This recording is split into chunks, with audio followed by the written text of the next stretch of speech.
आजकाल जे पेशंट्स येतात, तरुण पेशंट्स रिपोर्ट्स त्यांचा ChatGPT ऑलरेडी टाकतात. त्यामुळे ते आमच्याकडे येतात, की मला डायबिटीज झाला आणि आम्ही असे डोळे मोठे करून बघतो, "अरे, हा एवढा लहान मुलगा आलाय, काय सांगू याला?" सो बेसिकली कसं आहे, हो. शुगर डिटेक्शन मुलांना ह्या माहितीच असतं.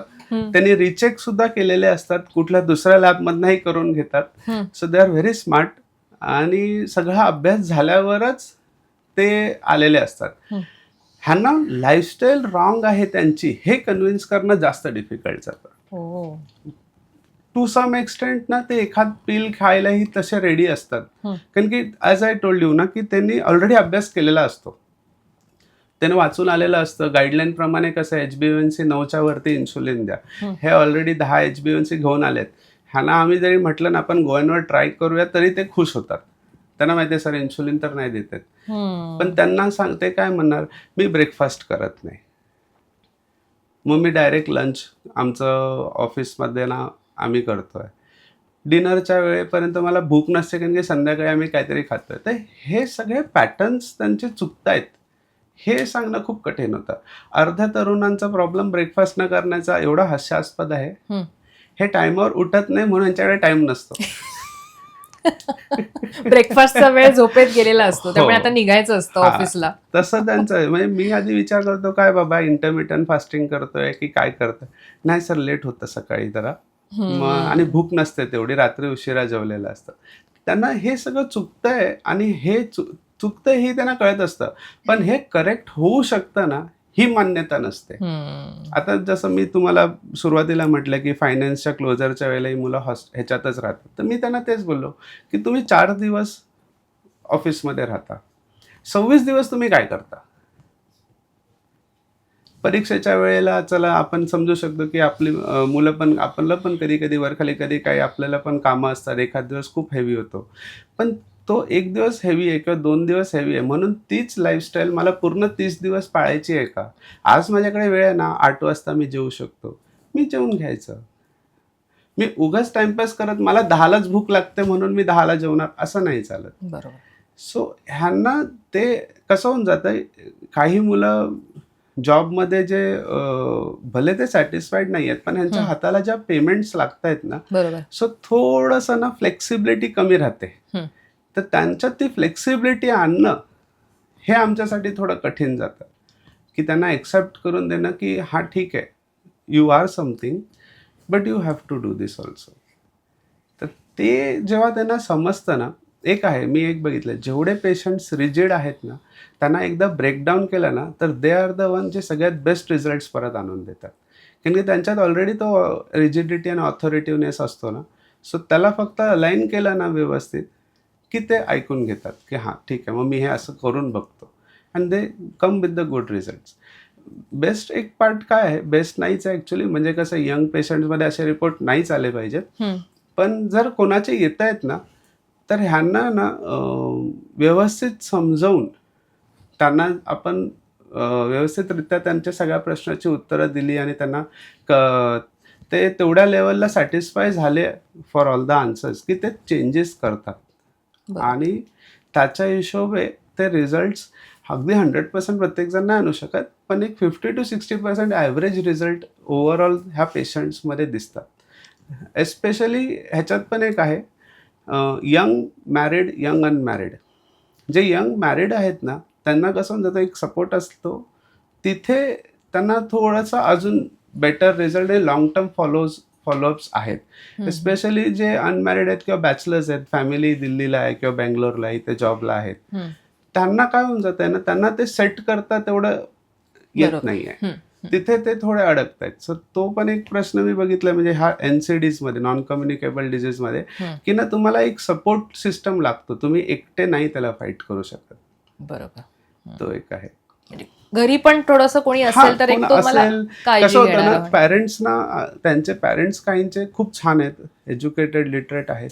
काहींचं ना एक्स्पेक्टेशन असतं, की अरे घरातलं जेवण चालतं. मग ते भात असेल किंवा भाकरी नाही, आपलं चपात्या असेल, एखाद दिवस भाजी असेल. ते मुलं मला तेच सांगतात, की मी कमी करतो, पण माझे घरचे ऐकत नाही. मला तू एवढं खाल्लंच पाहिजे. खाल्लंच पाहिजे. मला तेच विचारायचे की यंग एजमध्ये जेव्हा डायबिटीज बीपी सारखे आजार होतात त्यावेळेचं डाएट नेमकं कसं असतं किंवा कसं ठेवावं त्यांनी, कारण मला वाटतं वय झाल्यानंतर ते थोडं वेगळं असू शकतं, पण बरोबर. जेव्हा यंग एजमध्ये त्याचे काही डाएट आपण फॉलो करायचे किंवा जेवणाचे काही जे फॉलो करू शकतो आपण, असं काही हे आहे का खास? सो कसं आहे बघा, ऍक्च्युली डाएट आहे ना हा एक प्रत्येकासाठी इट्स अ टेलरमेड आणि भात पूर्ण बंद करायचं का, कारण बऱ्याच जणांना तो आवडतो. कसं आहे ना, ह्याच्यात ना थोडंसं सायन्सचा विचार करून उत्तर द्यायचं झालं तर भाताचं कसं आहे ना, वेगवेगळ्या प्रकारचे भात आहेत. काही भाताचे ग्लायसेमिक इंडेक्स थोडे हाय आहेत, काहीचे कमी आहेत, आणि प्रत्येकाची डायजेस्टिव्ह कॅपॅसिटी पण ना डिफरंट आहे. काहींचं ना भाताने, थोडाफार भाताने तेवढी साखर शूट नाही होत, काहींची लगेच दिसते. ओके, सो मी पेशंट्सना काय सजेस्ट करतो, आजकाल कंटिन्युअस ग्लुकोज मॉनिटरिंग आहे, CGMची मशीन लागते किंवा तुम्ही बोटावरही चेक करता. तुम्ही पर्टिक्युलर मील नंतर चेक करा ती किती शूट होते. जर तुमची फास्टिंग 100 आली आहे तर तुमची ना खाल्ल्यानंतर 2 तासांनी साधारण 40 पेक्षा जास्त वर नाही गेली पाहिजे. That is the range given. म्हणजे 40 mgच्या वर जर तुमची क्रॉस होते पोस्ट मील तर तुमचं फूड तुमचं शुगर रिलीज जास्त करतंय, तुमची बॉडी त्या डायजेस्ट करू शकत नाहीये.